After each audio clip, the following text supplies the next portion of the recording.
YouTube, what's going on? It's Juan Gotti here. We have the Washington Commanders live stream. And in today's live stream, we're going to be previewing the Washington Commanders versus the Cleveland Browns preseason game number 1. I brought some special guests with me, Street Scores, Rico, and ProTech Sports Tone.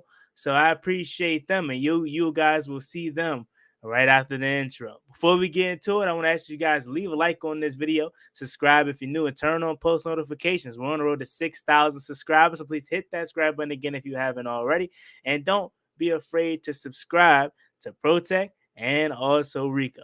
So with that out the way, let's get straight to it. After 20 years, we back on. No more Snyder, more McLaurin. 1-4 with the passion, we scoring. FedEx field back lit, no it is not boring. John Allen lead the troops, we storming. Burgundy and gold in my veins, I bleed that. St. Jude saw the ball, grab a pig, I need that. Fellas, how we doing? I appreciate y'all for joining me tonight. I got to give my guys their very own special introduction. So starting to my immediate left, we got the man of the hour, man, Mr. 17K himself, Street Scores Rico, joining the show tonight. How we doing? Good, man. Excited that football's back, man. I'm so excited. Then it's Commanders too.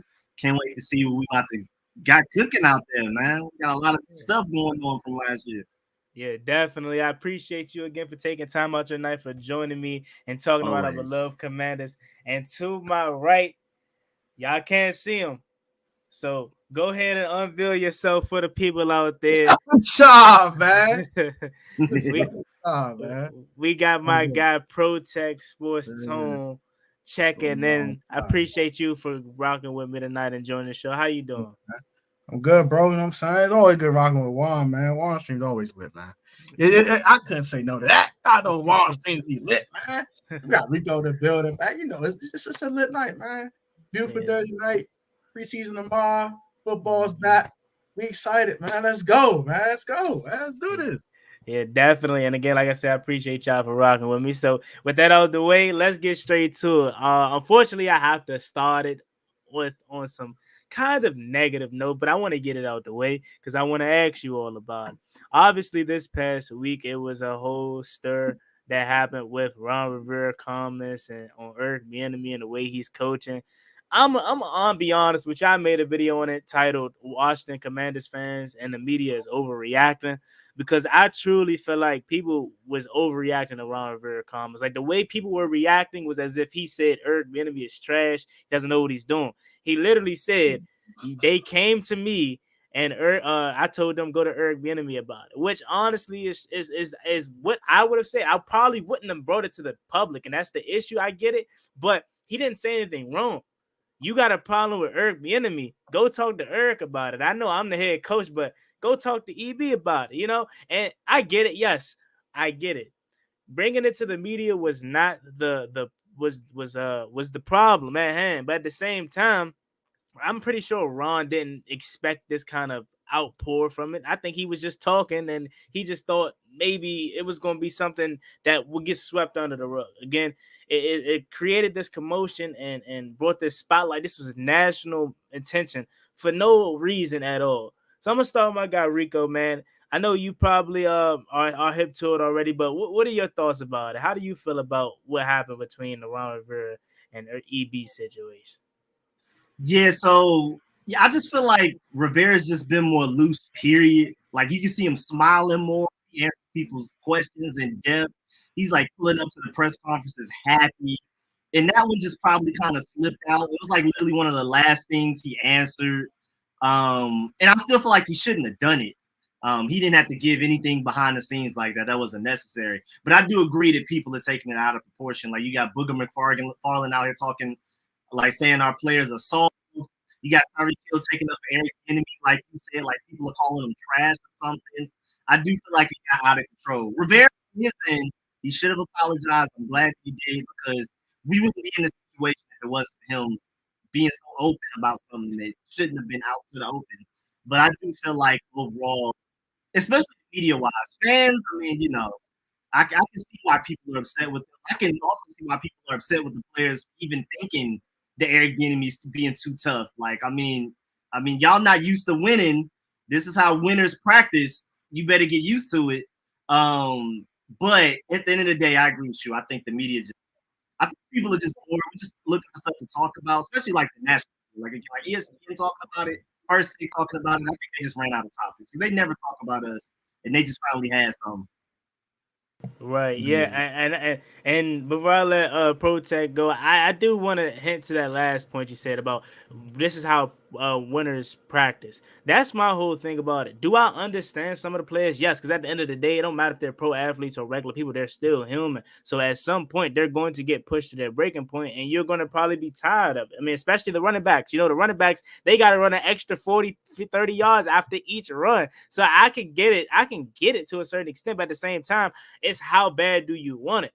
Eric Bieniemy is coming from an organization where he won 2 Super Bowls, and they're always competing for Super Bowls in the AFC, you know, or making it out of the AFC rather to AFC championships and stuff like that. That's what he's used to, and that's what it takes. And Washington hasn't had none of that success my entire lifetime. So for them to be complaining, it's like, how bad do you want it? Some people are in it for the money. Some people are in it for Super Bowl rings. Whatever you're in it for, you have your own personal reasons. But it all ties down to one thing.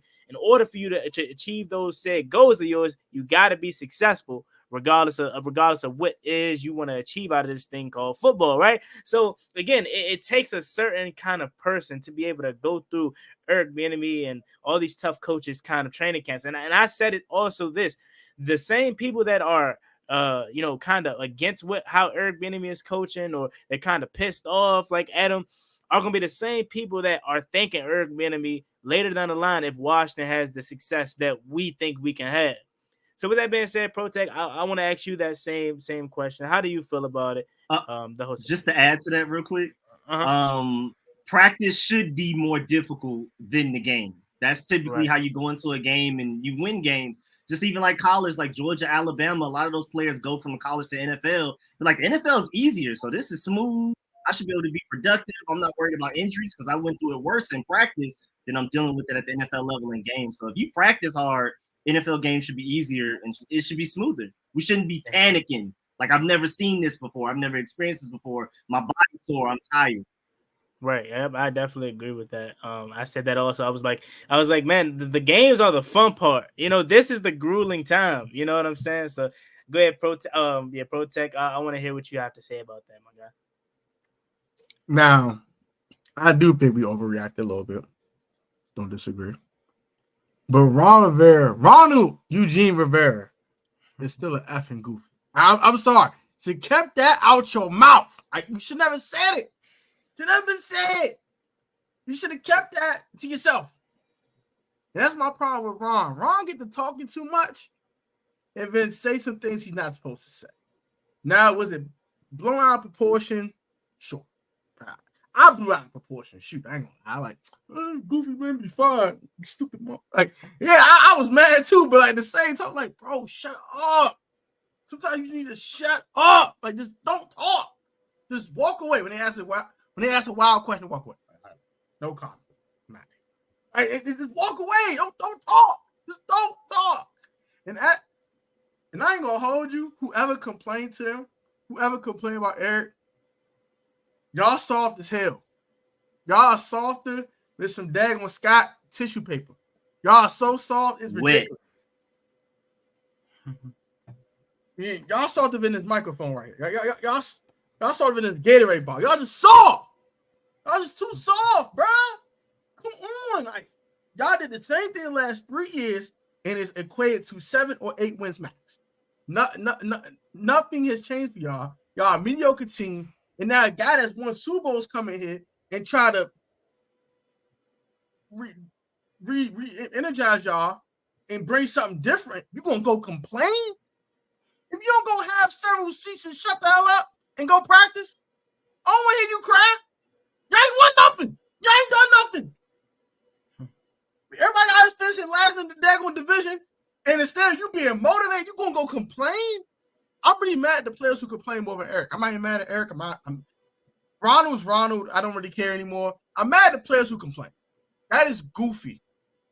Those have several seats. Yeah, them boys trying to get back to them loser practices. That's what they want. They want them loser practices back. I say this. Well, no bull, but excuse my friend when I say this. I bet it was bum ass Charles Leonard. I bet he's one of them. Bet that bum was one of them. I bet you $100 he was one of them. I said in my video, I'm gonna stand 10 toes. I bet his bum ass said it. Bro. You're a bum, bro. I can't stand it. I can't stand crybabies, bro. I can't stand that, bro. Shut up, bro. You get paid $millions, bro. Go play football, bro. Shut up. Yeah, I mean, you heard a guy like DJ Swearinger a couple years call out the defense for practice being soft. So that's probably what they want. You know what I'm saying? But again, I'm a person that always tries to find the medium or I'm a person that like to understand the other person, whether they wrong or not. That's just probably a problem I have with myself. So that's what I'm saying. Like, I get the players to a certain extent because they're still human. Like, I know we put them on this pedestal because they're pro athletes, but I get them to a certain extent. But I also am sitting back, like y'all just said, bro. We've been losing for the past 20 plus years. Again, like I said, all my life we've been losing. I mean, I've only experienced 3 winning seasons. I mean, are we counting 2020 as one? No. So for me personally, it's 2012, 2015, and wait, is that 2? Is it 2 now that I think about it? I was 2 years old in 2005, so I wasn't watching. You can't even count that. So now I think about it, it's not 3. I mean, you can count 2020, but it's really 2.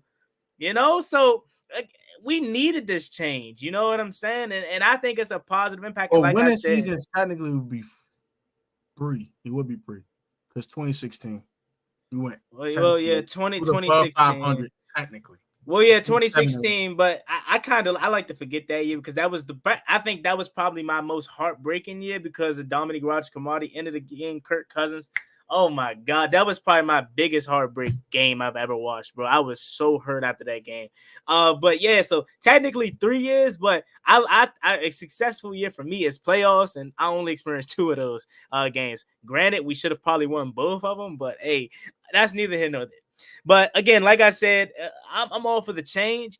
Eric Bieniemy, these are going to be same players that are thanking him if we have a successful year. I do understand people that are saying Eric Bieniemy is bad on him as far as like what Ron Rivera is doing because you're putting out this negative light on EB that he's a hard coach. He's not understanding. So when he tries to go interview for head coaching jobs, that may be a question that's brought up. But my rebuttal to that is if you literally are letting that deteriorate you from one Eric Bieniemy, it doesn't matter if he's successful or not in Washington. Like, let's say he's coming off a 13-4 season this year.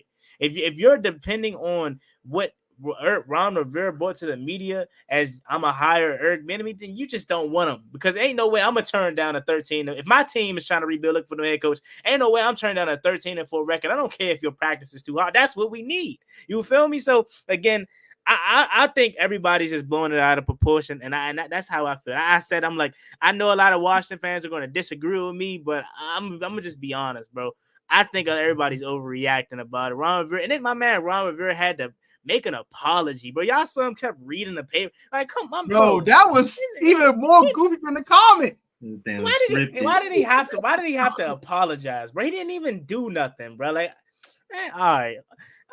We off that because it wasn't that. He should have made that comment, but it's not as bad as everybody made it seem to be. It was stupid. He should have kept that with himself. But yeah, so all right, y'all. Let's get to the task at hand, man. Tomorrow night, the Burgundy and Gold. You know, we taking the field for the first time. You know, this year.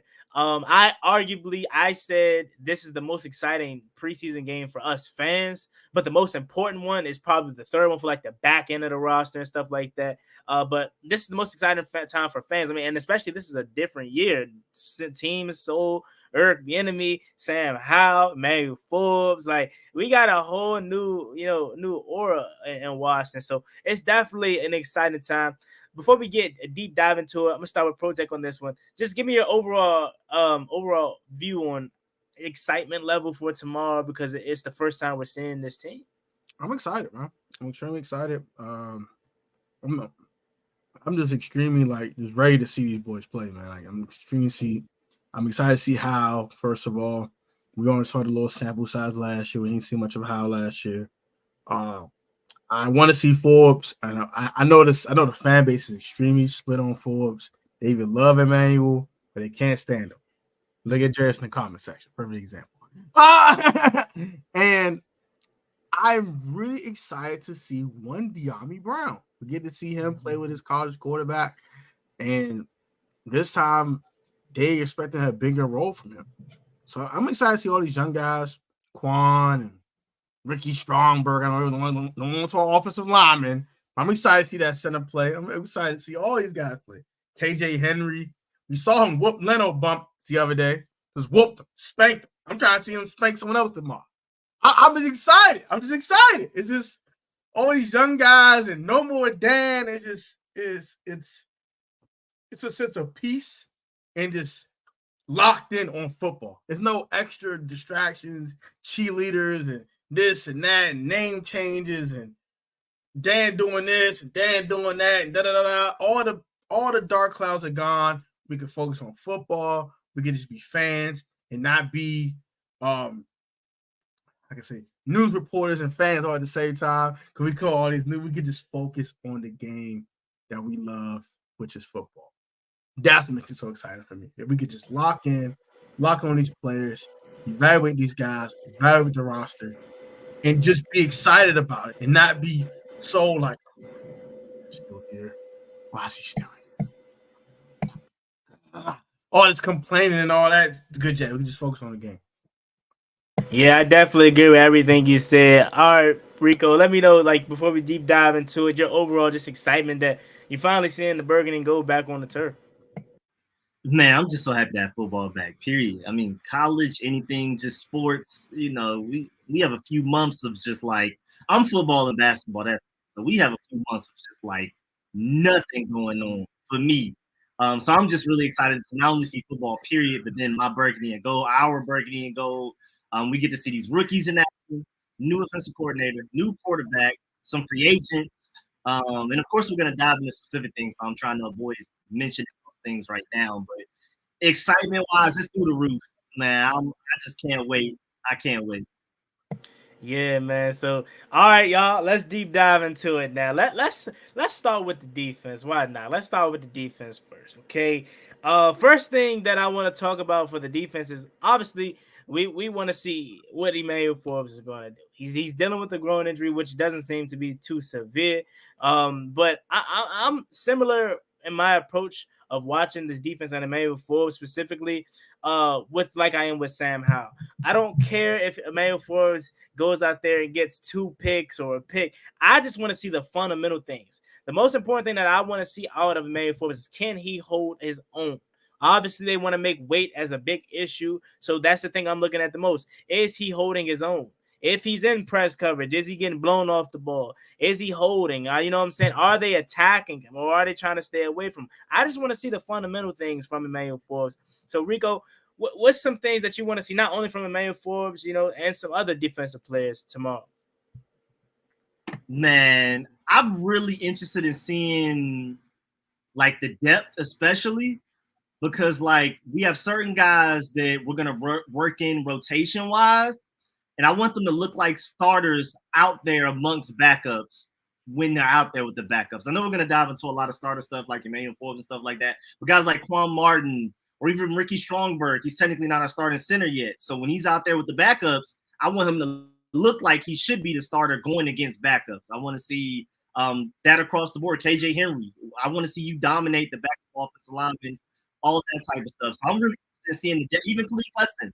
Khaleke Hudson probably believes he should be one of the starting linebackers. So when you're out there with the backups, look like a man amongst boys. So I want to see a lot of the depth players step up and look better than their competition at their level. Second stringers looking better than the second stringers, third stringers, so forth, so on and so forth. Just like the receivers. We have like 9 guys fighting for the last 2 spots. I want to see those backups like Mitchell Tinsley and stuff like that balling against the backup Browns defenders, because if you can't ball up against them, how can we hope to throw you into a regular season game and expect you to produce? Yeah, I definitely agree with that, man. You brought up like a Quan Martin for an example. Percy Butler's another one. Like a lot of people want to just jump straight to Quan Martin because he was the second round pick, right? But a lot of other people that's been at camp, been playing coach attention, saying Percy Butler's a guy don't sleep on. He could have a default type of jump in his second year. So Percy Butler's definitely another guy that I'm paying attention to. If we going down to the big boys. I know he made a bad first impression, especially for me because I was so heated when he did this. But John Ridgway, man, I love John Ridgway now. After I got over my Minnesota Vikings, sadness because we lost, and that was a game that we could have won. He didn't necessarily cost us the game. He just cost us the opportunity to get back in that game. After I got over that, man, I love me some John Ridgway. You won't never hear me say this too many times, but thank you to the Dallas Cowboys because I think we have a guy, you know what I'm saying, in John Ridgway. So I'm excited to see what he can do. What about Big Phil Mathis, man? This is practically his first year because he got hurt in week 1 of last season. So I want to see some of these, rotational defensive linemen. KJ Henry, practically all of our guys besides one KJ Henry on the edge is on 1-year contracts. We want to re-sign Chase Young or Montez Sweat. That's the conversation headed into this season and off season. We only going to be able to resign one. A lot of people don't think we're going to be able to resign both of them. So can KJ Henry show enough, not only in preseason, but throughout this year to potentially be the replacement? So there's a lot of question marks along this defense, more so on the rotation and back end. That is some question marks that we want to see. What about you, Protect? Take it from there. What are some things that you're looking forward to seeing from not only Emmanuel Forbes specifically, but the whole defense tomorrow? So let's start with Forbes first of all, because I know Jarris is just dogging Forbes in the comments. I'm reading the comments as we're looking. He's just dogging that man. I want to see Forbes' technique, how he actually stacks over receivers. I know we saw him he fell the other day, got spanked in practice, Terry kind of spanked him a couple times. So I want to see him against a different team. Because if you go against Terry McLaurin every day, man, that's a tough matchup for anybody. I don't care who you are, bro. Terry's Terry. Terry's going to spank you. He's going to catch you slipping. He's Terry McLaurin for crying out loud. So I want to see how he looks, man. Is he going to be the CB1? Is he going to be checking Amari? Or is he going to be out on the other side and outside? Another guy I want to watch is Benjamin St. Juste. I know everyone's hype about Forbes. Forbes. Oh, my gosh, Forbes. CB1. Hold y'all mother freaking horses here, all right? Put some respect on Benjamin St. Juste's name, please. That man was giving Justin Jefferson work last year. My man was giving people hell. Hell, I tell you. Hell. He should be CB1. No offense to Emmanuel Forbes. I think he's a first-round pick. I get it. Go to the back of the line, bro. I need you to go on the other side. Figure out who's going to play slot? Who's going to play the slot corner? It's not damn thing. Who's going to play the slot? Are they going to put Kendall over there? I pray they don't do that. They're going to put Kendall Fuller over there. Are they going to put Forbes in the slot? Who's the slot corner? That's what I want to see in the secondary. And as for the entire defense as a whole, I do want to see how his linebacker position looks, honestly. Who the heck is Cody Barton? Who is this guy? Who the heck is he? Is he worth a damn? Or is he another wasteful signing that you just wasted money on? Who is this guy? And can Jamin Davis actually take a true leap? We saw some flashes from last year. They had 3 sacks in 4 weeks. They stopped blitzing him. I don't know what the hell they was thinking about that. Whatever, another topic for another day. What is Jamin Davis going to look like? Because we know he got the whole reckless driving crap and all that crap going on with him off the field. How is he going to look on the field in, was this year 4, fam? Year 4? Is year 4 for Jamin or year 3? Year 3? Okay, year 3 for Jamin.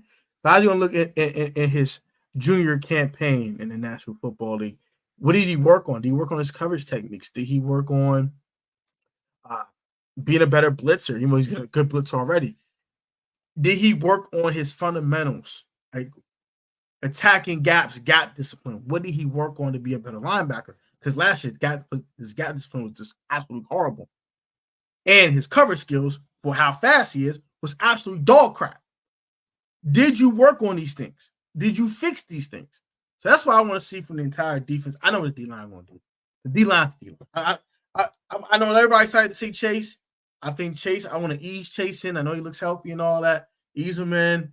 Let him shake the rust off, all that good jazz. We only played 3 games last year. Let him shake the rust off. Let him turn back into Chase Young. I like the way he's been adding some extra moves to his repertoire every now and then. I saw in camp. He hit Leonard with an inside move and spanked him, destroyed him like everyone's been destroying him, but never talk for another day. And is Charles Leonard really trash? That's the last thing I want to see. Are you really trash, bro? You looking real trash right now, bro. You like some cold garbage. That is all. Yeah, so I mean, the first thing I want to get to for what you had to say was Cody Barr. I'm gonna tell y'all this now. I'm gonna be the harshest critic on Cody Barton because I was a huge Cole Hogan fan. I know a lot of people were saying he's injury prone, he's injured too much, all that. I was a huge Cole Hogan fan. I wanted him back in Washington. I felt like he was a true commander. I felt like he was a guy that was a hard nose. I think he's a guy that may not have been the middle linebacker, but he definitely deserved to be on this team. And then what made me even more pissed about him leaving was for how much Pittsburgh got him for. Was it $8 million a year? Or I think at the most it was 3 for 18. It was 6. 3 for 18. Yeah, 3 for 18. Yeah, 6 million a year. I thought it was like 8. Skinny, my boy. Yeah, you know what I'm saying? So I'm definitely gonna be on a harsh critic on Cody Barton. Do I want him to thrive? Heck yeah, because he's coming off of a trajectory. His trajectory is going up based off of what he did in Seattle. So I definitely want him to be good. But if Cody Barton is slumming, bro, y'all gonna hear it because I was a huge Cole Hogan fan, and I want him to do great in Pittsburgh. Khalil Hudson, another guy that I want to see. I think he has an opportunity, dare I say, potentially have a better year and maybe overleap Jamin Davis. I think honestly, if we could do the 2021 draft over again, Ron Rivera would not redraft Jamin Davis. Not because he's bad or anything, but he was not worthy of that 19th pick, and he's not this old good guy. You know how Ron Rivera, clean guy, and again, reckless driving. It's reckless. I'm not gonna try to discredit what he did, but it ain't like he, thank God, injured anybody. But he's not this clean guy, and he hasn't necessarily panned out to this 19th overall pick. So there's even questions that will they pick up his 5th-year option? Are they going to extend him? You can start having those questions after this season. And based off of this, I think this is a huge year for him. I think this year is going to be the year that determines that. So I feel as though he's a guy that could potentially get overtaken by Khalil Hudson if he gets the opportunities, So that's another question in itself. I know y'all said the defensive line is good. Obviously we know that. So that linebacking core for me is the one thing that I'm paying attention to the most because I love our secondary, Cameron Curl, all of them. So that's one thing. That's just really the only thing that I'm worried about defensively. Rico, you could take it from here. Anything that you want to add on as far as what we just discussed about this defense, back end of the roster, any positions specifically, position group that you're looking at tomorrow? Well, just to even add to the Cody Barton point, and I hope he balls out too, but also since he's going to be like the Mike linebacker that has the head in his helmet, the one like being the quarterback of the defense, that should allow Jamin Davis to get better because Jamin Davis was better when Cole Holcomb was on the field because Cole Holcomb was the one calling the defensive plays, and Jamin Davis was able to think less and just move more. Just use your athleticism. Don't overthink it. So I'm hoping that Cody Barton taking over as the defensive quarterback will alleviate some of the lack of development we saw from Jamin Davis like the second half of last year, where it's like, wait, why did he regress? Like, why did he get slightly worse? But it was because then he had to take over as the quarterback of the defense. So I'm hoping Cody Barton, even if he doesn't look great himself, if Jamin Davis is balling out again, we give Cody Barton a little bit of credit for that. But of course, I'm really interested in seeing what this offensive line looks like because they've been going against, I feel like, the best defensive line in football right now for the past few weeks. And so, of course, they're not going to look as good, but I'm trying to find out, are they trash and our defensive line is the best in football, or is it both? So we got to see against this Cleveland Browns defensive line that is also pretty good as well, but it isn't ours. Myles Garrett is different, but like top to bottom, and especially when you start throwing depth, like back up the defensive tackles, back up edge rushers, I do feel like we have the best defensive line in the NFL. So I'm interested in seeing like, hey man, I'll be going against Montez Sweat, Chase Young, Deron Payne, Jonathan Allen every day in practice. This against the Browns is easy. Like, so I'm hoping that's what it looks like.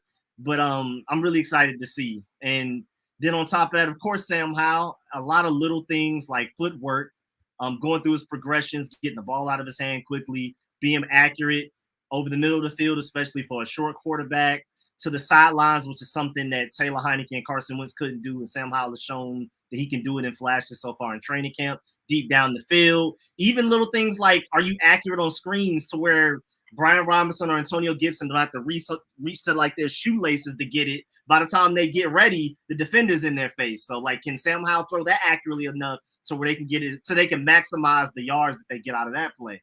But of course, like footwork, because we saw even in the Cowboys game, he looked really good, but the footwork is a little inconsistent, which is why his accuracy was a little inconsistent. Then of course, RPOs. I'm really excited to see him use his legs, even if he doesn't hold on to it and run it himself. But I want to see what that type of offense looks like, because we always thought we were going to get that with Taylor Heineke, but Scott Turner refused to do it with him, even though Taylor Heineke had legs. I'm hoping Eric Bieniemy is willing to do a lot of the RPO stuff like he's been showing in practice so far. So just, of course, Sam Howell's a big one, but just to be really specific on a lot of the things where I'm trying to see his improvement. No, for real.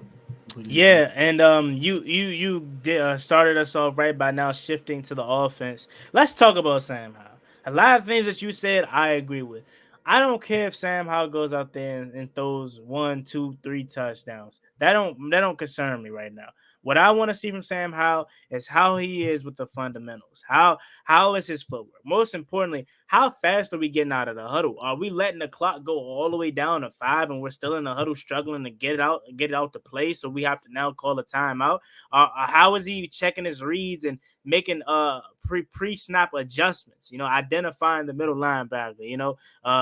Editing the pass protection, changing the pass pro, little stuff like that. And when he drops back the pass, is he eyeing that unblocked edge rusher able to step up in the pocket? Just the little fundamental things. How is his passes through the air? Are they on the money?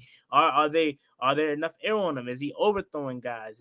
Is he leading Terry McLaurin and all these other wide receivers, too far? Like, quickly, or just off topic, I saw that Jair Alexander had made a thing, and it was like, who's the toughest receiver he has to check, and he said nobody, or something like 23 he can check anybody, something like that.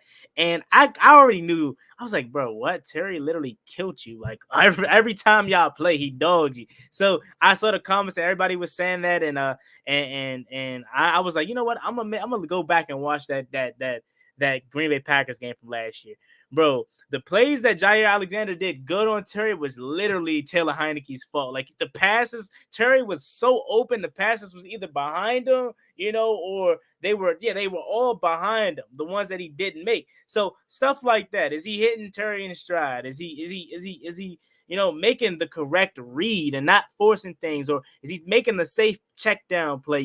He's in camp. Remember, he, instead of taking the check down, he took a chance because he said, I want to see if I can get that. I know I have the check down, but can I get that? Is he doing all the correct small things? I could care less what the stat sheet look like, because let's be real. If they go down and they score and open the drive, that's probably a good night for them. So I'm honestly just worried about the little things and the fundamental things from Sam Howell. Protech, before we get more into other offense positions, specifically, what do you want to see from Sam Howell? And also, if it don't turn out to be like that tomorrow, are you going to react in a negative way?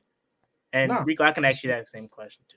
That's to me, like you guys said with Sam, just the fundamentals, his footwork, reading through progressions, looking 1, 2, 3, 4, not staring down receivers, not just telegraphing bros, but actually looking at a defense, reading it, and find out what's the most open guy you would have on a play. Also, I want to see his legs. I want to see if he can, if he could scoop, like everybody say he could scoop. I think he could move. He got the legs. We want to see him a little bit more. We saw in the Cowboys game, the RPO, the zone read. I want to see the zone read as well, just because we didn't have that last year with Taylor, and we darn sure didn't have with Carson slow ass. Oh gosh, no. So yeah, I definitely want to see the legs of Sam Howell and rollouts. I want to see how Airbnb is going to call plays too. It's another thing I kind of they go hand in hand, offensive coordinator, quarterback. How's he going to call plays for him? Is he going to make it easy for me? A bunch of easy bros, and is he going to be accurate? I want to see the footwork. I want to see the accuracy. I want to see the release, the quick release he has. And the number one thing is just being efficient. I want to see how efficient of a quarterback he's going to be in his debut, his preseason debut. And did he carry that momentum from that Cowboys game over to this year's preseason? Mm-hmm. Yeah. So Rico, quickly, how are you gonna react if it doesn't go to plan? Because y'all know our fan base. If Sam Howell goes out there and he is not as good, and they're not gonna care that it's preseason. They're gonna overreact. Oh, Sam Howell is trash. Blah blah blah. We should have traded him to a quarterback. Yeah, it's gonna be that. So specifically for you, Rico, don't worry about what the fan base is gonna react. Because they're gonna have their own opinion, like as they should. But how are you gonna react yourself if things aren't as good for Sam Howell? And if they are good, are you going to then crown him QB1? Like, what is that whole feeling like? Yeah, I mean, I'm not going to overreact. I mean, it's preseason, week 1. This is his third offensive coordinator in 3 years. UNC, whoever his offensive coordinator there was, this Scott Turner than Aaron. First preseason game under this guy after only one NFL start. Has thrown, only 20-some passes, only completed, somewhere in the high teens, like 17, 18. So even though he looks way better in training camp already than he even looked in that Cowboys game, and especially to where he looked in the preseason last year, I'm still not just going to go out there and have ridiculous expectations for him, because also certain things could not be his fault. Maybe a receiver ran the route weird. Maybe the offensive line didn't give him enough time. Just a bunch of random stuff. So it's already going to be hard enough to isolate him from other issues that we may have. So I'm definitely not going to overreact. And if he goes out there and balls out, of course, I will be excited. But again, for the reasons that we've already stated, we're not just looking for stats. We're not just looking for touchdowns. We're looking if he improved in certain specific areas. For sure. I definitely agree with that. I'm not gonna overreact, or if he goes out there and he's throwing a pick or two, is it gonna raise a little bit of concern? I mean, yeah, you don't want to see your quarterback turn over the ball at any time, but again, it's not gonna be any concerning factor of, I don't care if Sam Howell is literally Jamarcus Russell on steroids. I am not going to say start Jacoby Brissett. You're never going to hear me say start Jacoby Brissett. Heck no. So I don't care how bad he looks. If he does look bad, I'm not going to say start Jacoby Brissett. Now, next thing that we're going to deep dive into is more of the back end of the roster on the offensive side of the ball. What are some players that you are paying close attention to? And we'll start with Rico this time too.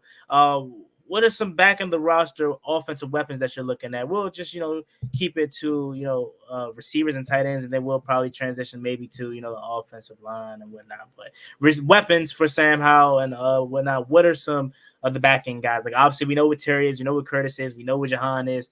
I guess, starting with that Dayami Brown line, what are some guys that you're looking forward to seeing, and, some guys that you feel has a true opportunity to make this roster? I'm really intrigued by both of the Kansas City guys, because Marcus Kemp, him and Bryson Tremaine are the only guys on this receiving group, I guess, technically. Even if as long as you don't include the tight ends, they're the only guys taller than 6'1". He's 6'6" or something. Him and Bryson Tremaine are our only attempts at another Cam Sims. And then on top of that, he's a really good special teams blocker. So I feel like he may find a way to carve a role and I think it's 9 guys fighting for the last 2 spots. And then also just the chemistry with Bieniemy, him and Byron Pringle, who I want to talk about next. The 2 Kansas City guys, I wouldn't be surprised if those end up being the last 2 spots given to them, because also Byron Pringle is competing for the kick return spot. I don't know if he has any opportunity or chance to take over for punt return. But those are the 2 Kansas City Chiefs guys that we brought over. Even Terry McLaurin said it. He said sometimes he looks and especially beginning of training camp, he would look at Marcus Kemp for a little bit of advice, I'm supposed to do this, do that, like that. better grasp of it now, but Marcus Kemp was like a really huge part of the development of everybody learning their offense. So, and Byron Pringle's been out there with the twos, the ones occasionally. So, I wouldn't be surprised if those two guys made the team just off of their previous connection to Eric Bieniemy, knowing offense, and what they can contribute on special teams as well. So I mean, I like that you brought up the Byron Pringles and the Marcus Kemps of the world. Marcus Kemp is potentially supposed to be that Cam Sims replacement. Like I felt like Cam Sims was definitely underutilized here because I feel like he has opportunity to be really good. When given the opportunity. But a guy like Marcus Kemp, I know a lot of people are talking about him making this roster because of his special teams ability, but I look at it like, yeah, but he doesn't have to make this roster. Like he really doesn't. Like if a guy like I know his size is a big reason why they want him, making this team. But if he doesn't provide much at the wide receiver position, is he for sure of a lock? Like, is he going to stop you from, maybe giving that spot to a Mitchell Tinsley? If Mitchell Tinsley's turning up not only at the wide receiver position, but also in special teams, is that going to stop you from him because of Marcus Kemp's size and what he can provide you as a special teams, player? I don't think so. So I know a lot of people are looking at Marcus Kemp. I'm looking at it like he doesn't have to make this roster because I feel like guys like Tinsley, Byron Pringle, potentially even Casman Allen, if he's going to be marked down as a receiver, I think those guys provide more of an opportunity and threat than Marcus Kemp. So, bro, that quickly. Any targets, wide receiver tight ends that you're looking at on the back end of that roster that you are excited? Rico kind of took the two ones I was really looking at, but I do have a couple others. Mitchell Tinsley for one. I'm a Penn State guy. I know that. So that's my guy. I'm wishing him nothing but the best. I hope he doesn't make this team, but it's a guy I'm watching. And another guy I'm watching is an incumbent guy because I know we get his dude a ton of flack for his punt returns, rightfully so. We dug in his tail all last year, rightfully so. Dax Mills actually a solid wide receiver. Right? I get tired of all this. Thank you. Dax is trash. He's awful. He sucks. Get him off my team. I think he's carved a niche for himself as a receiver in the score. He's the one guy who's an exclusive slot guy. And the slot receiver position is not easy to play. And I know you got a 4-way goal and all that, but corners can get more physical with you. Been outside. They can really press you at the line of scrimmage, and you can't go anywhere. You got a 4-way go, you can't go anywhere. And every time Dax gets some receiving snaps, he's solid. He's not great, but he's solid. He catches everything. He runs routes. He gets open. And that's what you want in a depth receiver that can come in, make a play. Hey, 3rd and 8, throw him a slant. Boom. Hey, it's 3rd and 5. Tell him go run an out route. Get open. Bow. He reminds me of Adam Humphries. That's what he reminds me of. A third down chain mover. You don't cut guys like that. That is stupid. No. So, yes, I'm keeping my eye on Dax Mills. Put some respect on that man's name as a wide receiver. As a punt returner, can't defend him. We're not defending that. But as a wide receiver, I'm defending Dax Mills all the way. I think he's a solid wide receiver 5 in this league. He's a guy that should make this right. I think this should be 3 spots. I think we want to keep 7 receivers. I want just lock it up at 6. They kept 7 in 2021. It can happen. There's a lot of talent in this room. You don't want to let all this talent walk and go somewhere else. I think keep 7 receivers. So I think it's about 8 guys fighting for 3 spots. Feels me. But yeah, Mitchell Tinsley and Dax Mills are my guys. Keep them out. Yeah, definitely, man. I agree with that. Let me first talk about Dax Mills. I literally said this every time I get to talk about Dax Mills. He is so overhated by his fan base. And even as a punt returner, I get it. He was not exciting. But you know what he was? He was safe. He did his job. Catch the ball. We could have had Steven Sims. We could have had Steven Sims if we want, right? But he was a muffler in the punt all 2020, right? DeAndre Carter, obviously, explosive kick returner, but he had his woes. Dax Mills was not exciting at all.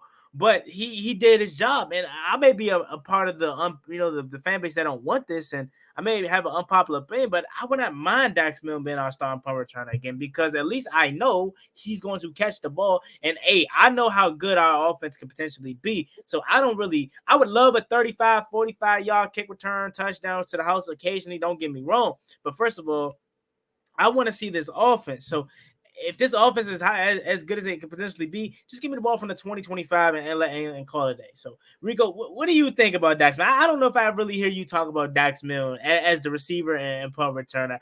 What is your stance on Dax Milne? Well, I call him automatic fair catch because it doesn't matter what he decides to do. The ball's pretty much going to be down where he catches it. But yeah, man, to your point, being safe, that's a good problem to have. It would be nice to get more explosion. I'm rooting for guys like Casimir Allen, Byron Pringle, those guys to hopefully step up and replace them. But you have to be safe to do that, because we literally won the Bears game because of a muff punt on their end. We more than likely won the Packers game because of their muff punt. And so those muff punts can kill you in games that you should have won. To your point, if this offense is that great, let them start from 20, 30, whatever. We'll be all right, as long as you don't muff punts and give the opposing offense the ball back more often. And then I do agree, he's a pretty solid receiver in the slot. We have a lot of guys that are making a lot of plays, like exciting plays in training camp right now, like Mitchell Tinsley, even like Byron Pringle occasionally, and guys like that. Dax Milne, Diami too. But Dax Milne, you know what you're getting. He's solid. He's safe, both as a receiver and as a returner. I'm assuming if Casimir Allen or anybody else wins the punt return job, that's because they're safe first and foremost and explosive. If you're only explosive without the safe, it doesn't matter. We might as well just stick with Dax Milne at that point. I definitely agree with that, man. Shout out to Jers. Jers says get one out of here for not talking about our boy JP. But first of all, Jers, that's how you know I'm a big Jared Patterson fan. I have a whole talk I want to have about him. So I was gonna bring him up. I didn't include him in the backup list because I love Jared Patterson, man. Even though I be trying to get him on the show and he be leaving me on scene in the DMs. Man, why you doing you like that? It's cool, JP. You know what I'm saying? I ain't gonna stop being a fan. It's cool, JP. I'm your biggest fan, bro. I don't care because I don't like the way they're treating my guy JP, man. You know what I'm saying? He's from my area, so obviously I'm gonna ride with him and Chase Young the hardest, but hey, Jared Patterson, let's get to that right quick before we jump back into it.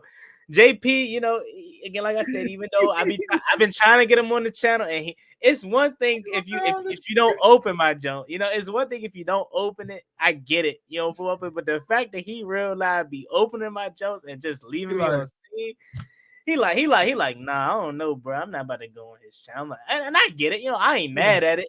I ain't mad at it, but it's just a funny little thing. I love Jared Patterson, man.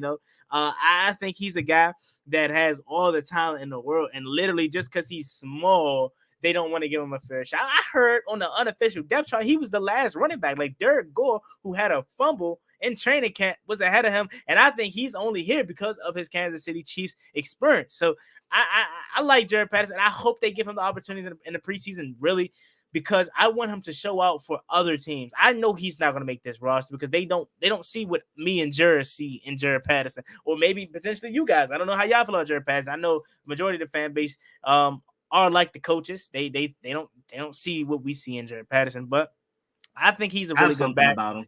I think honestly he may have the best vision in this back foot, because again, he's probably one of the only guys, especially being small all his life. He's the only guy, maybe stands for Brian Robinson. I don't know if Brian Robinson played running back all his life, but stands for Brian Robinson that's been a pure back all his life. So his vision is clearly going to be better than the Antonio Gibson and Chris Rodriguez and stuff like that, because he's been playing it all his life.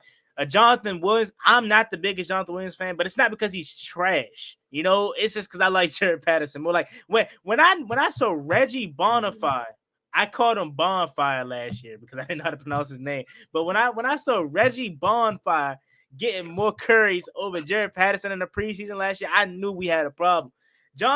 Jared Patterson deserves, in my opinion, if this was my team, to make this roster, because every time I have never seen a negative Jared Patterson play. Every time he touches the ball, it's always a positive play. So my boy JP deserves to make this roster. I'm his biggest fan, and I really hope he shows out for other teams. I know they're not gonna bring him on this roster. I hope another team is watching him and they pluck him off our practice squad. Rico, you said you had something to say about my boy JP, man. Yeah, I feel like I'm telling you that height thing. I'm a big fan. I may not be as big of a fan as y'all are, but I'm telling you, I keep talking about it on my channel that like he's a secret weapon. That lack of height, how like linebackers don't see him until it's too late.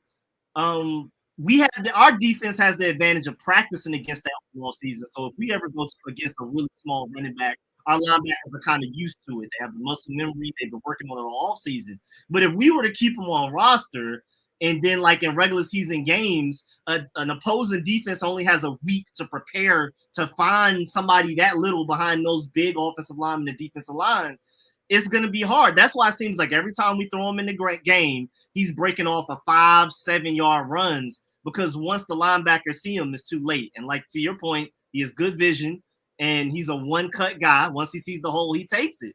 So if you're not a linebacker that's been prepared for that all off season, Jared Patterson can catch you lacking in a regular season game because you haven't been practicing against that type of running back. You've been preparing for the Antonio Gibsons. You've been preparing for the Brian Robinsons. But then here comes the tiny guy that you can't see behind these mountain of humans, and it's too late. So I like use them as a secret weapon. I mean, maybe not, don't give them like 15 carries a game, but I think the occasional 5-7 to catch a defense off guard, I think it could work. Yeah, I'm the biggest Jared Patterson fan in this fan base. Wherever he go, I'm a cop a jersey. If it's not a Commanders, I want a cop a Commanders jersey.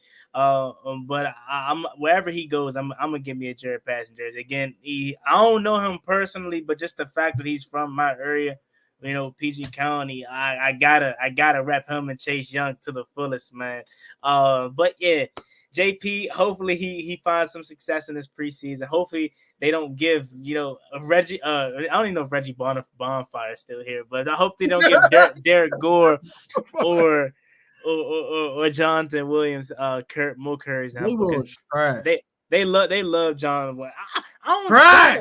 Jonathan Williams is not trash. I just like Jared Patterson more. JP, nah, trash. trash. Like Jonathan Williams, he was cool in that first Cowboys game. He was alright, but I just like Niners game too. I like JP better. Like that last Cowboys game, JP went crazy, man. But spanking JP. So yeah, man, and so let's now transition to obviously a little bit more of the offense. Made this team. Hopefully, made this team.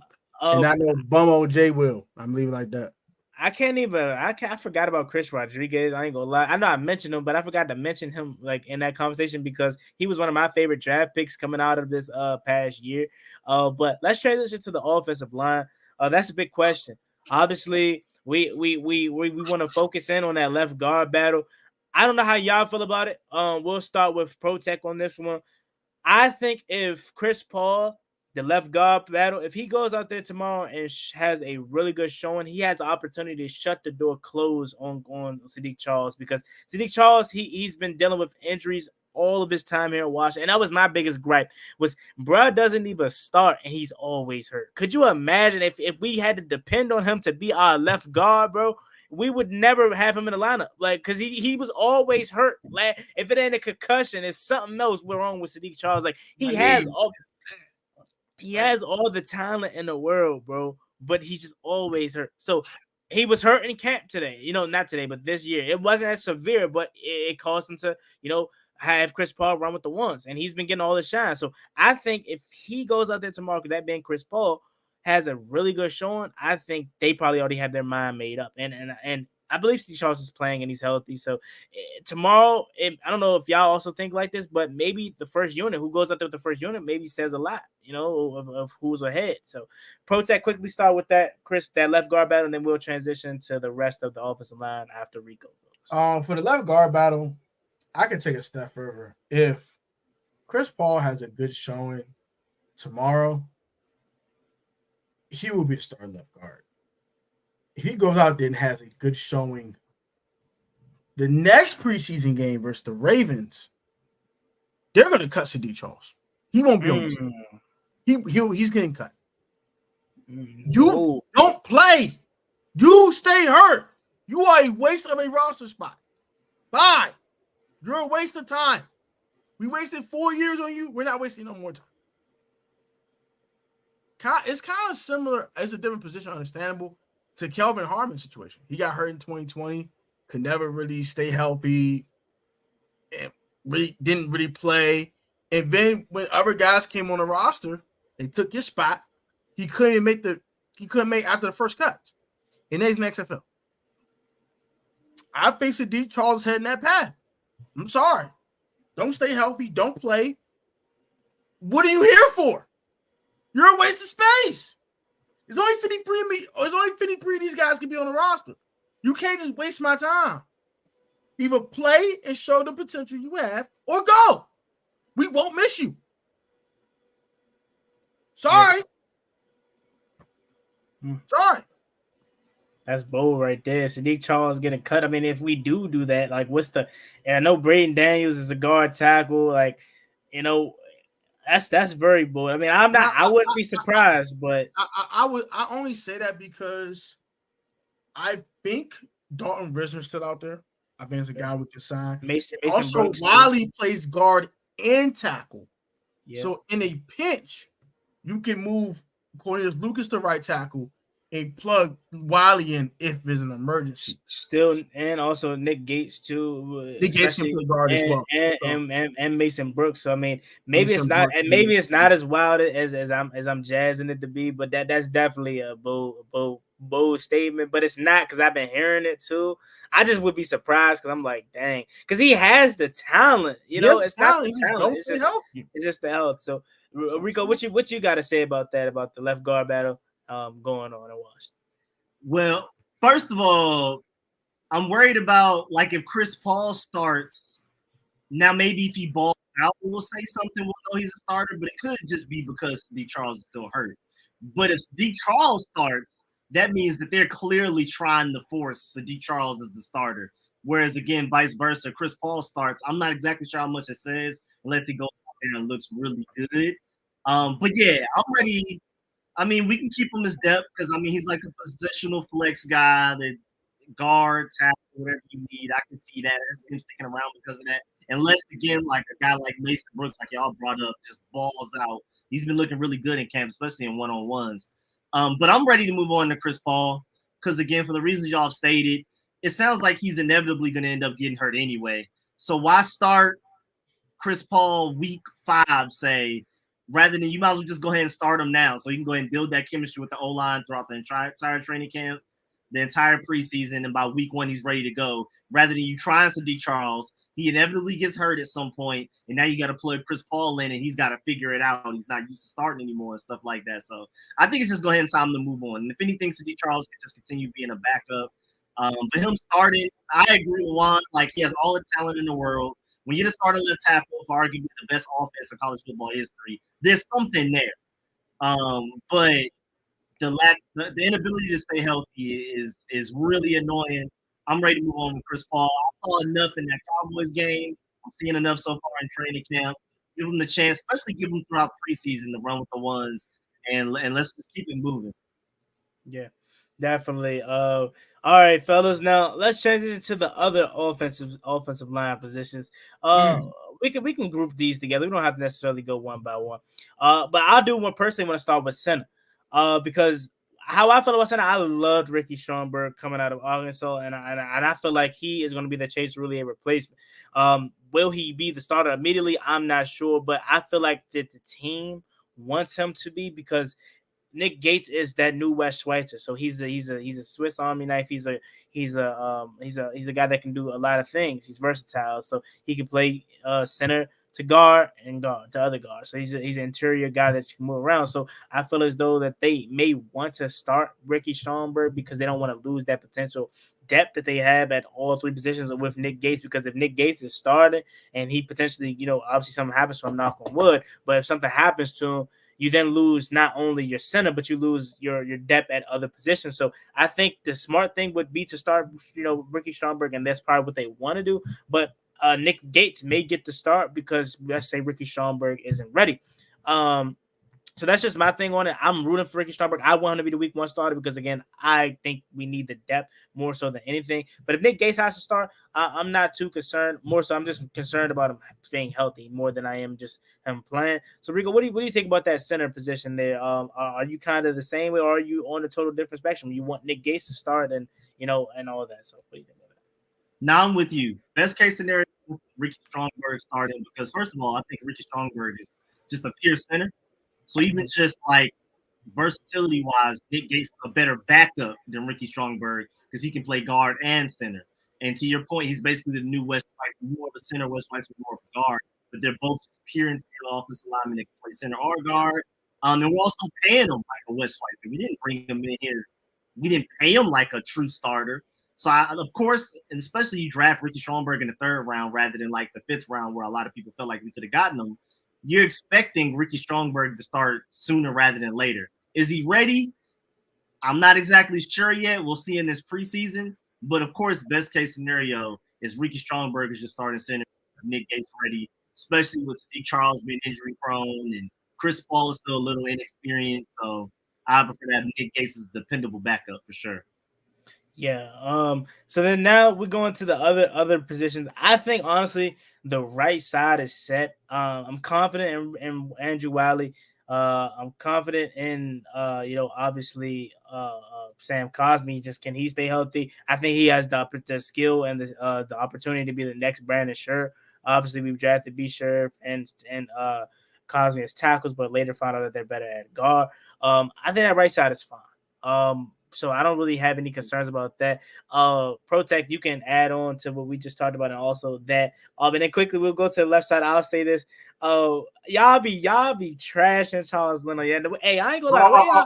I'll about to add to the whole center thing real quick. Yeah. So go ahead. My fault, bro. But yeah, Ricky Stromberg, I want him to start, but someone brought up a point to me that one of my subs brought a point to me was talking via DMs. You kind of want to start veterans when you're trying to win. Ron is in a win now situation. And the last thing he wants to do is rely on young guys. So I do think the best case scenario is to start the veteran, which is Nick Gates. And if he falters, you can go to the young guy. But as if you start the young guy and he falters and you go to the veteran, that kills that young guy's confidence. You don't want to kill young guys' confidence coming in the league like that because they might never recover from that. So I'd rather see Nick Gates only because I don't want to kill Ricky Stromberg's confidence, for one. And number two, if Nick Gates falter, you have a much better backup plan than going to Mr. Tyler Larson, who don't stay healthy either. Tyler Larson's good, bro. I don't care. I know he don't stay healthy, bro, but he's good. He's good, just bro. like Chase Boulier stays hurt.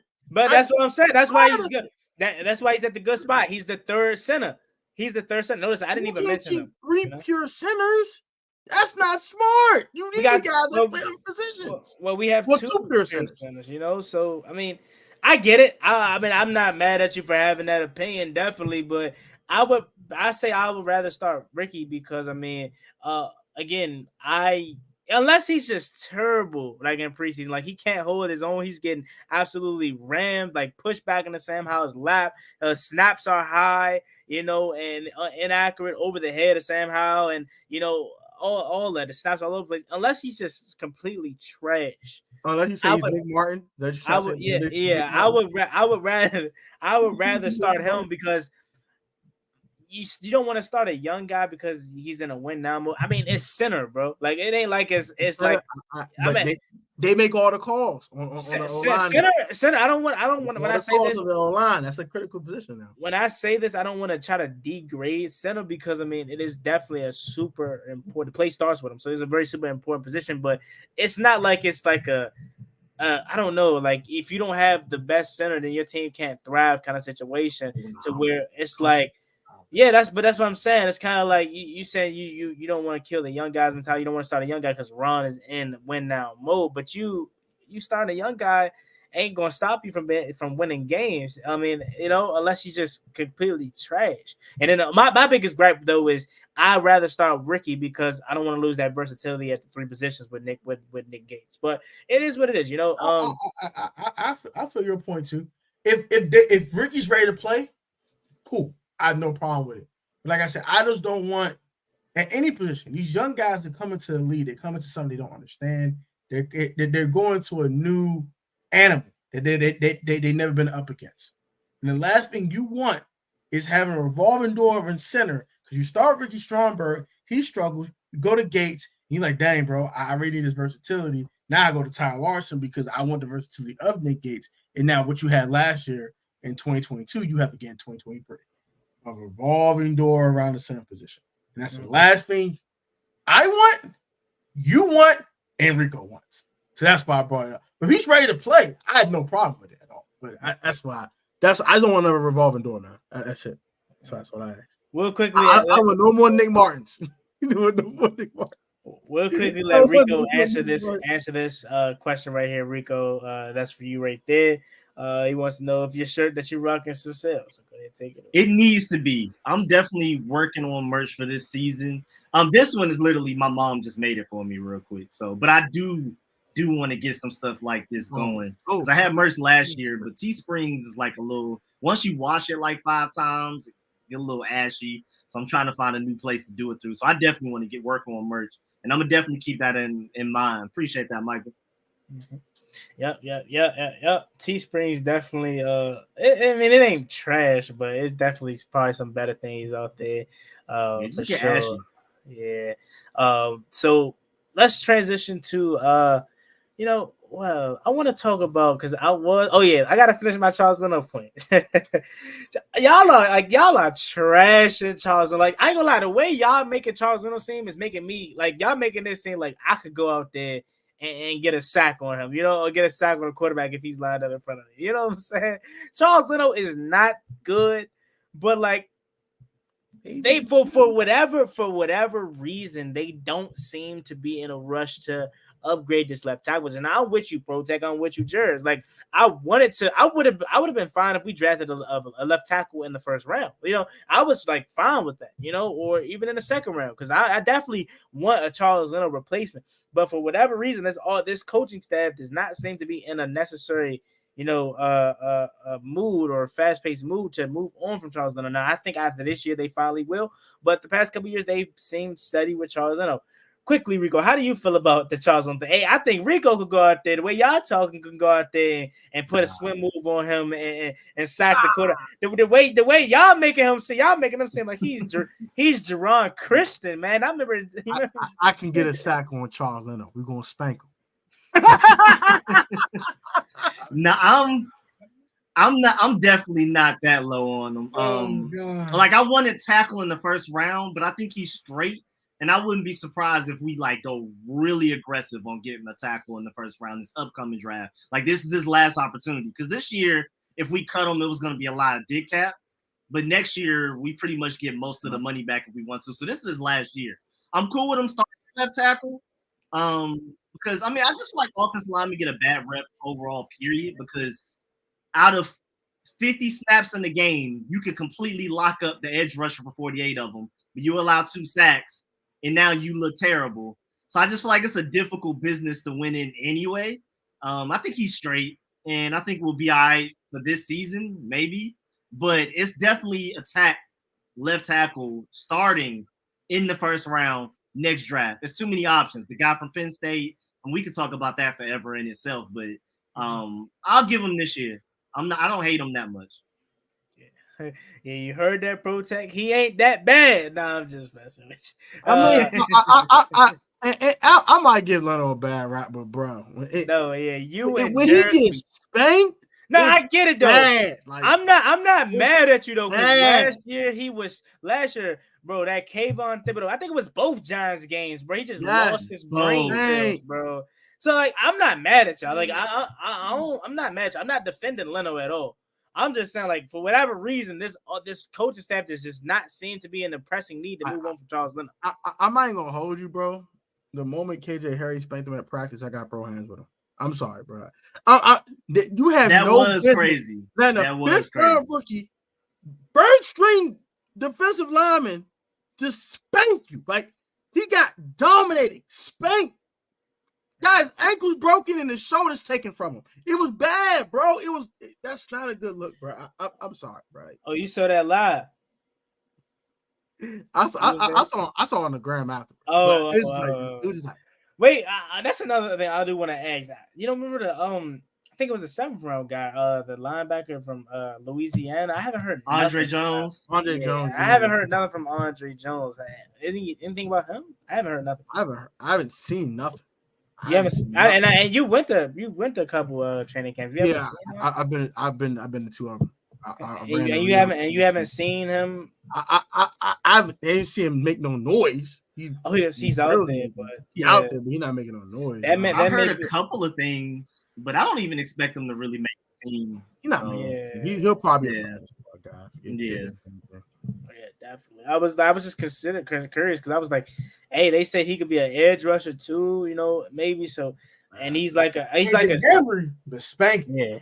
Hey, I'm saying KJ might, maybe be starting in next year. You never know if he has a really good. We'll see. But so, all right. I guess one of the few last things that I want to talk about. We talked about offense. We talked about defense. Anything else y'all want to talk about? Feel free to add on for sure. Something small, I guess in the spectrum of things, because it's how we're going to look at it. But the kicking competition, quote unquote, right? That's something that we could pay attention to in itself, but I kind of don't think it's as good as a competition. I mean, as big of a competition as other people may see it. Because if Joey Sly's been amazing in camp, so has Michael Badgley. But if Joey Sly goes out there and he's on the money, Michael Badgley has no opportunity. But now if Joey Sly slips up and Michael Badgley continue to be the one, he may have an opportunity to dethrone Joey Sly. But I think Joey Sly is going to be the guy. Tress Way's in this game tomorrow, but he's not punting, so he's going to be the holder. So we'll see how that operation is. But is that something that y'all paying attention to, or is it kind of like, hey, Joey Sly got that in the bag? Rico, what about you? I'm paying attention to it because, like you said, it's not that much of a competition because it's kind of it's the exact parallel to Sam Howell and Jacoby Brissett. You can teach consistency, you can't teach talent. Michael Badgley just simply can't do kickoffs, and he can't kick anything 50 yards or bigger or a lot further back. So you're rooting for Joey Sly for the same exact reasons that you're rooting for Sam Howell. He's higher ceiling, and it's easier to teach a quarterback or a kicker or really anybody in sports to be more consistent than it is to teach the consistent guy to gain more talent. You just can't do that. So again, mostly just because of the fact that Michael Badgley can't do kickoffs, Joey Sly is more than likely going to win the job. I highly doubt he loses it. He would have to go out there and be abysmal to lose the job. Yeah. All right. Protect. Anything you want to add on about that? If Joey Sly don't win this job, I'll be shocked. Honestly speaking, this Badgley don't got the legs he got. Like, if you look at the statistics, they kind of even on field goal kicking. Shout out to Louis T from Louis T Network for this one, but I believe Joey Sly was 81.5% on kicks under 50, and Michael Badgley was like 83. Like, it wasn't that big of a difference. The only big difference is the extra points. That's the one big difference between Badgley and Sly. But Sly's way better from 50 and over. He's like 17 and 27 for his career, and Michael Badgley 4 for 13. When it matters, the biggest moments, Sly hits him, and Badgley don't. So I'm going with Sly guy over Mr. Money Badger. They calling him Money Badger. Don't disrespect my man. He ain't money. He broke. I mean, broke Badger. Mike. I mean, he been like, I get it. Talent wise, obviously Joey Sly is better. He has a stronger leg. But what I've been seeing from camp and hearing is that they've been kind of neck and neck. So I mean, like, hey, I fully expect Joey Slye to win this thing. I think not Michael Starkey. I'm just seeing his name. Badgie. Badgley. I think Badgley is The just money badger. demonstrating. Yeah, I think he's just demonstrating for another thing. Like, I think he could probably end up getting a job somewhere else. But Michael Starkey says, so do we have a punter tomorrow? Yeah, we do. I'm not sure what his name is. Do y'all remember his name? I don't know who it is. I forgot his name, but I think he's the first person to ever wear number 0 in burgundy and gold history. Oh, he's wearing number 0? I think so, yeah. Yeah, he's definitely, like, obviously he's not making the team. Tressway's the punter, but he's just, showing out for tomorrow. He's auditioning for other teams. He's auditioning for other teams. Yep. So, all right, fellas, anything else y'all want to talk about that we didn't cover, or are y'all good? Anything that you want to talk about is fine, or, Yeah, I'm just excited, bro. I'm excited. EB is him. He won't go crazy tomorrow with this little scripted game plan he got going on. Yeah. And Jack Del Rio, stop playing 100 yards off the ball on 3rd and 3, bro. I'm getting tired of this shit, bro. Cut that out, bro. Cut that out, bro. Please. For this whole fan base, throw hands with you, bro. For everybody, throw hands with you, bro. Slye misses chip shots. Slye misses chip shots is what Burgundy Jim goes. Jim said, I mean, that is a problem in itself. He'll make a 59-yarder, so that's the pros with the cons. You gotta take hey man, at least we came a far away from Chris Blewett, man. I mean, that was just such a setup for failure signing in itself, man. I'm like Chris Blewett, man. Like that okay. Stuff, man. The name was enough. Why you signed him? Right. Sure, that is a question. I just saw it. So he put Tressway to go. That I've been thinking about this. I have not made a video on it, but I literally just be thinking about it all day. Is Tressway a Hall of Famer or a potential Hall of Famer down the line? Yes. Like there's only one punter in the Hall of Fame. That's Ray Guy. But could Tressway be? I mean, the way this Hall of Fame thing is going, they just putting anybody in that jump. So Could Tressway? I think he could. I don't know. My man, I don't know if Ray Guy ever did this, but I know Tressway got a good left arm on him, down the sideline versus the Giants a couple years ago. I think Dunbar. Oh yeah, the Quinn Dunbar jump. Yeah, I think Tressway could be a Hall of Famer. What do y'all think about that? Y'all think? Y'all like the Hall of Fame ain't gonna let him in, man. I mean, that'll be my man in. I think we start winning. And people notice them more because a lot of our players are underrated. Like even just London Fletcher, not the Hall of Fame. We have some Super Bowl winning offensive linemen that aren't. So it's just like if we start winning, people pay attention to them because people be having Tressway like not even in their top 10 punters and stuff by the end of the season. He clearly is, but we just don't win enough for people to watch and care. I think if we start winning from now on and he keeps doing what he's been doing, yeah, I think he definitely could. Yeah, I love Tressway, man. I mean, it's not too long ago that he was our best player on our team. Like literally, like I remember that 2019 year. I was super ecstatic that he got a contract extension. I'm like, yeah, Tressway, But let's see. Any last comments anybody has for us? If not, we'll call it a night. Let these guys get up out of here. Just things. Yeah. Just real quick. Antonio Gibson in the passing game, I want to see how much he gets the ball there. Even though I'm pretty sure Eric Bieniemy's not going to show all of his cards and bring out his best plays, but I do want to see Antonio Gibson heavily involved. And then on top of that, I also want to see if Cole Turner at this training camp hype finally translates to a game, even if it's just preseason. I just want to see it somewhere off of the training camp practice field. Yeah, definitely. Yeah, definitely, and I'm glad you brought that up because we talked about the kick return game, but we didn't talk about the other options. I mean, Casman Allen was the favorite coming in, but could a guy like Mitchell Tinsley take it? Could Byron Pringle, do it? Antonio Gibson, maybe, I would go with Byron Pringle because Gibson's so important to the offense. You don't want to do that again. Mm-hmm. Mitchell Tinsley isn't really a kick returner. I watch him Penn State. He's more of just a true wide receiver. I don't really see him as a kick returner. But Byron Pringle, get it in. You saw that 102-yard return he had in Kansas City. He get it in. Multiple 50-yard returns. He gets it in. So Byron Pringle's my guy in the clubhouse. And it's one thing I want to see. That is a very underrated thing. Y'all know B-Rob's hands gotten better? Y'all peep that? Yeah, definitely did. We see bro running routes, bro. He realized shaking dudes and running routes, bro. Right. Yeah, I mean, You're a little spooky over there for these opposing defenses. he worked. Both of them running routes, bro. Like, because we know Gibby can do it. It's Gibson. Like, we know AG can do it. AG is AG. Like, we know he can do it. But B-Rob kind of learning from AG. I want to see him in the passing game, too. I'm extremely intrigued of how much he improved in the passing game. And I think the one last thing I want to see, I completely agree with Cole Turner, too, by the way. Can we give Curtis Hodges some love over here? I'm intrigued. They put him on IR last year. They kept him around and said, we'll put you on ice, bro. We don't care if it's a hamstring strain and something you got in 2 weeks. We put him on IR.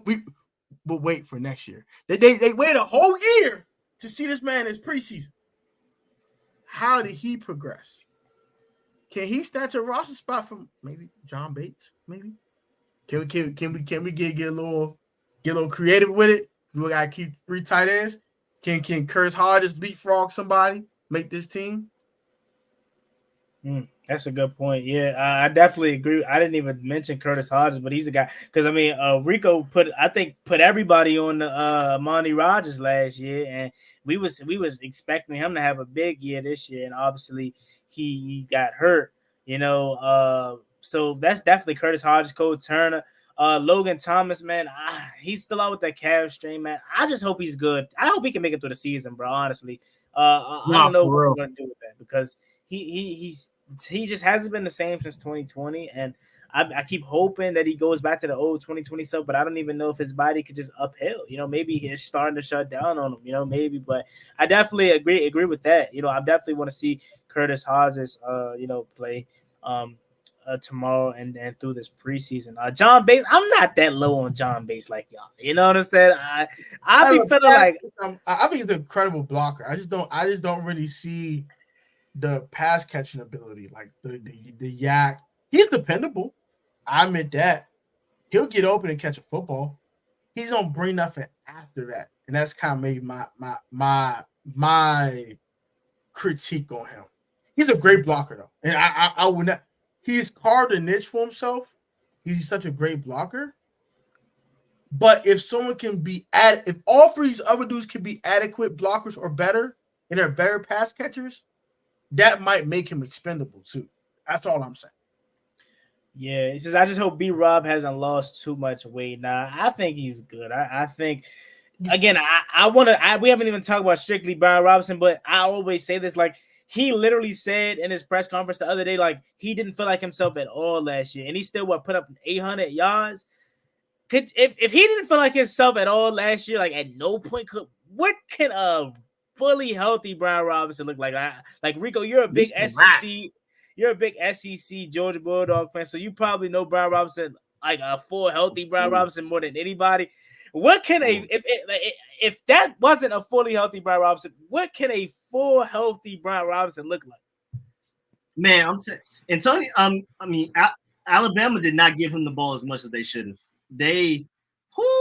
My Georgia Bulldogs are happy they didn't feature him more in the passing game, because I'm not necessarily surprised by how good he's been in the passing game this offseason, because he showed flashes of it at Alabama. They just didn't take advantage of it and abuse it like they did for like Jahmyr Gibbs and guys like that. I don't exactly know why. Now, I didn't expect him to be out here running routes, but he had good hands at Alabama, but you rarely saw it. And so, yeah, him fully healthy, explosive, featured in the passing game, which if anybody can scheme that up is Eric Bieniemy. Brian Robinson's going to be a problem, man. Yeah, definitely. So, basis what Logan Paulson was and Shanahan's offense with RG3. I feel like Logan Paulson was a little bit more involved in the passing game, though. Like, at least that's what I can remember. Paulson he looks more athletic than Bates does. Yeah, maybe. But it's not that big of a difference, though. Yeah, I mean, I don't know. Like Logan Paulson was a guy that I remember him. Like, I don't remember him for his blocking too. Different era too. I don't remember him for his blocking. Like, I remember him for like being involved in the actual passing game. But Brian Robinson is cool. We can do better than him though. I mean, I don't know. I think our running back room is fine. Like, I like Brian Robinson. Like, I wasn't the biggest fan of the draft pick, not because the player was bad, but I thought we had other needs. I felt like Antonio Gibson was the running back one, although a lot of people want to make a big gripe on his fumbling issue. I felt like he was the running back one, but I feel like Brian Robinson's good. You know, I think he's good, and I think. I mean, what better can we do at the moment? You know, maybe if Dalvin Cook or something like that, but our team is never in that sweepstakes, and we're never aggressive like that. So I'm actually fine where we're at with our running back room. What do you think about that, Protect? Our running back room is solid, man. I like our running back room now. I know Jarrett's hit me with the we need to go get Jonathan Taylor and go get JT and all that. I don't want to pay a running back a bunch of money, so I think I'll pass on that. But just because you got to pay him a bunch of money, I'm sorry, I'm not paying running backs a bunch of money. I know the only exceptions I make are Derrick Henry and C-Mac, and that's it. If they want them to, I'm not paying. Sorry. I Saquon's great, but Saquon don't stay healthy all the time either. So good. I understand like the running back like thing of don't pay a running back, but JT is different because he doesn't have as much tread on his tires as the other guys. So and he's still pretty young. So I don't even know if I think Indianapolis is going to trade him. I mean, they're dumb like that. They're probably going to trade him and make their young quarterback whenever he gets in have less of a weapon. But hey, I would love a Jonathan Taylor, but we're fine over here at the running back position. But we're fine, man. I like our backs. They're all pretty solid.